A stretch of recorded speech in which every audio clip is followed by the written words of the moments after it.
Let me tell you a little bit about Marc. He is the no-nonsense man. He's an author, speaker, and radio TV personality. Would you please give a very warm welcome to Mr. Marc Rudov.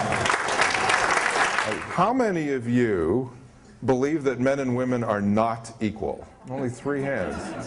Really? Okay. I want to come back here.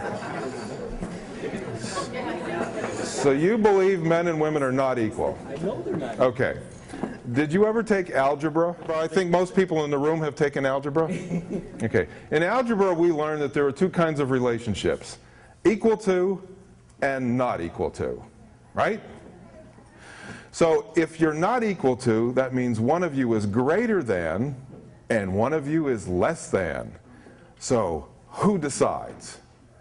And how does that affect your sex life? The thing is that if you're not equal, that means somebody's greater than and somebody's less than, and that means you're going to have a pretty lousy relationship. And guess what? Most relationships are just like that.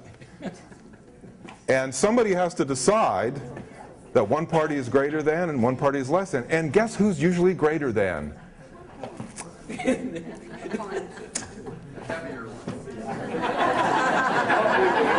The one who has a small waist and big hips. Now, why is that?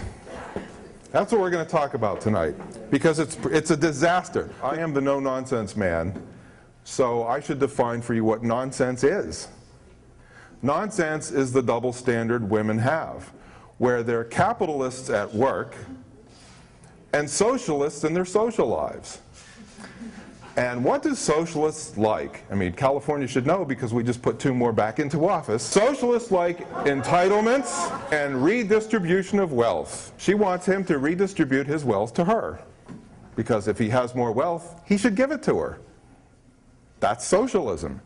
And that's what nonsense is. It's the double standard. A woman says, I can go to school, I can get a great job, corner office, but when I leave work, I need to be given free drinks and free meals and taken on trips. And guys go along with it. And I wonder why they do that. Now men, the reason that happens is because in that situation, women are what I call merchant marines. That's M-A-U-R-E-E-N-S. And a merchant marine is a woman who drops her anchor into a man's wallet with his consent.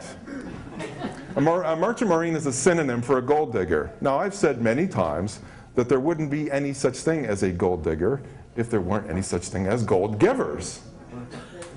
And the reason that men are gold givers is because they know nothing about female sexuality, which is why I wrote a book called Under the Clitoral Hood: How to Crank Her Engine Without Cash, Booze, or Jumper Cables. I see some shocked faces in the audience. Now, why did I write that book? I wrote that book because I discovered that men don't know anything about female sexuality. And that explains why men behave so stupidly. Why do you think you go into a bar and see men lined up to buy drinks for women? Why are they doing that? They're doing that because they think that's what it takes to get laid. Why do men celebrate Valentine's Day, which I call No Man's Day, because it isn't Romance Day. Romance is spontaneous, and it's unexpected, and it's voluntary, and it's mutual. And Valentine's Day is none of that. Every year we see commercials on TV for Valentine's Day, telling men what they have to buy women. They show men stupid, you know, have to buy pajamagrams or Vermont teddy bears or candy or jewelry, and that's the way it is every year. And if the man doesn't know what he's doing, he's clueless, and of course he's not going to get laid. That's why I say that most dating and marriage is legal prostitution. But the fact of the matter is, it keeps happening. And it keeps happening because men don't understand something very basic, which is why I wrote Under the Clitoral Hood.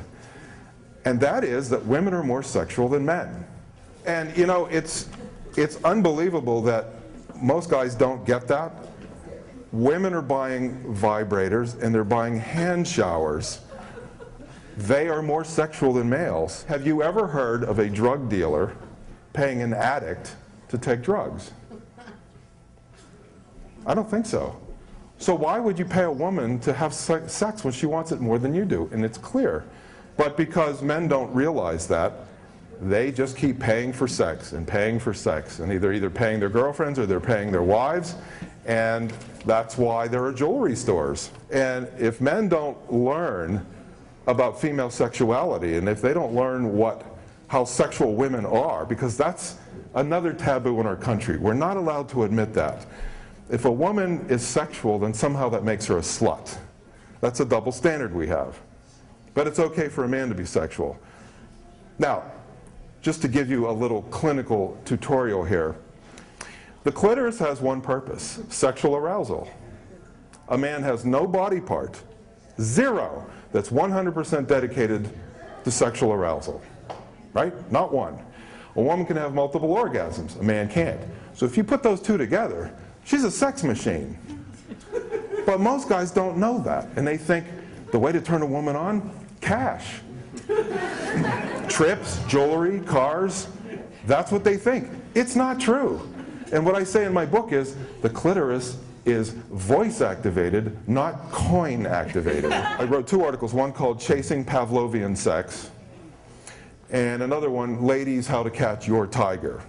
And it had to do with Tiger Woods. And as you know, Tiger Woods chased and chased and chased and chased Elin Nordegren. Chased her. She didn't want to go out with him. He chased her and chased her, just had to have her. And what you women have to understand is, there's nothing more boring to a man than his last conquest. Boring. So if you like to be chased, you're setting yourself up to be a conquest, and you will be dropped very quickly. When you watch football, see a guy score a touchdown. He goes back to the bench. Does the coach say, you can take a shower now and go home? No, he says you have to go out there and score another one, and another one, and another one. So if you want to be a touchdown, that's how you're going to be treated. So if you want to be pursued, you can be pretty sure the guy's going to cheat on you, because after he catches you, you're boring. That's why it should be mutual pursuit. It should be equal. Yes? But realistically, men like the chase. No, little boys like the chase. Men like the chase. Men don't like the chase. Little boys like the chase. No, little boys like the chase. Good if they're chasing. No, it does. No. Let me tell you something. You have to understand the difference between a man and a boy. A man likes a woman to be his equal, and a little boy doesn't, because he can't take it. And I'm glad you brought this up, because How many real men do we have? well, about as many real women as we have, not many. I'm glad you brought this up, because there are guys who like to chase. And if you read my article, Chasing Pavlovian Sex, I said, you all have had the experience of seeing a dog chase a car, right? A dog's not interested in the car. A dog's just interested in chasing it. That's the same thing when a guy chases a woman. He couldn't care less about her. He just wants to chase her. Because if she turns around and says, I'm going to take you somewhere, and if he feels emasculated, that means he has no balls. He's a eunuch. His masculinity, because that guy's masculinity is here and not in his scrotum. And that's the difference. That's the difference between a little boy and a real man. If you can't handle a woman saying, I have 2 tickets to the opera, I'm taking you out. If you can't handle that, you really need to examine yourself, because you have a few problems. And so women say to me all the time, well, I offered to pay, but he wouldn't let me.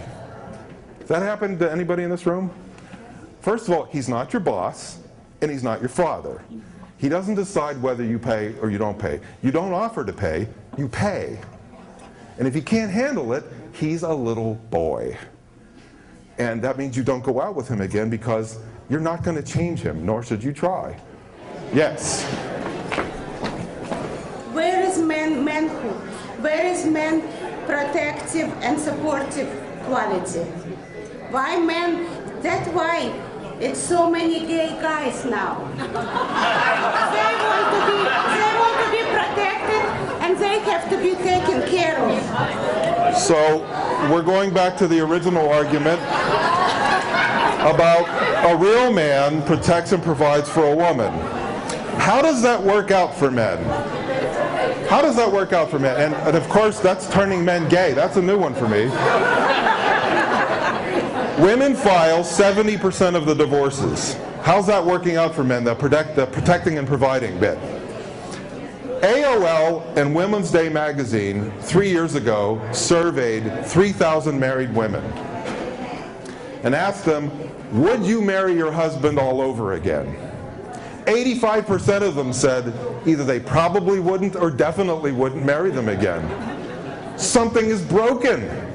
So what you're saying, Tatiana, is that you don't like equality and you want to be protected and provided for. And what does the man get from that? What does he get out of that?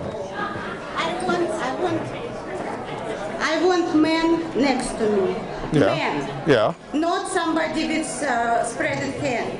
You know, I cannot respect men who wait for handouts. Well, From women. what is it when you get it? Is it not called a handout? No. Oh, I see. Why didn't I think of that? So when a woman has her hand out, that's not a handout. But when a man has his hand out, then it's a handout. We have more psychologists than ever in this country, and we're more dysfunctional than ever in this country. So I decided to look at the situation logically. I looked at my own life, I looked at the lives of my friends, and I've been on radio and TV. I interacted with callers all over the place. I keep hearing the same things over and over again. So I just made a very logical conclusion about what's really going on. And what's really going on is that men are wimps, they're eunuchs, and women are merchant marines. They expected to be paid for sex, and that's why men and women don't work. So I said, okay, that's what's happening. How do we fix it? And how we fix it is we treat each other like peers. So if you're a woman, you can get a college education and you can get a great job, you're not going to be protected and provided for. That's the way it is. The whole feminist movement was about equality. So when you get equality, you say, well, not so fast. Not so fast, I don't want to give up the free drinks. I've been on TV so many times debating about ladies' nights. And women are so angry, they think that's a fundamental right and should be in the Constitution. Now why? Huh? Bitter? Are you bitter? You're bitter. You sound very bitter. You sound really bitter. Really? You are very bitter. Very bitter man. A very bitter man. I'm a very bitter man because we have an 11th commandment in the United States. The 11th commandment is thou shalt never criticize a female. And if you do, you're a misogynist. And if you've noticed, I've criticized not males nor females, I've criticized behavior. And just because I'm not married currently doesn't mean I'm bitter. But I saw... What? I reek of bitterness. Why do you say that? Huh? What positive words have I said about women and men? It's very simple. I said treat each other like peers. Well, how's that not positive? The clit What? The clit hood rocks. You know that. Yeah, of course I know that. Of course I know that. She said the clitoral hood rocks. Of course it does. I would like to thank you for showing up. I hope you will visit my website, thenononsenseman.com. Unlike what these women in the back said, I am not bitter. I like women very much. Women, in my definition, are adults who like to be treated like equals and who can take care of themselves. Those are women, and I like them very much. And by the way, dear, they like me. Any man who writes a book called Under the Clitoral Hood, trust me, women like me. Because I know what it is, I know where it is, and I know how to operate it. So, I know you're about to go out there and mingle and dance and have a good time. And I can't imagine how many guys are going to go right up to women and say, can I get you a drink? Can I get you a drink? What can I buy you? Because Rich said I'm going to find the love of my life tonight, and if I have to buy her, damn it, I will do it. Thanks again for coming. I had a lot of fun.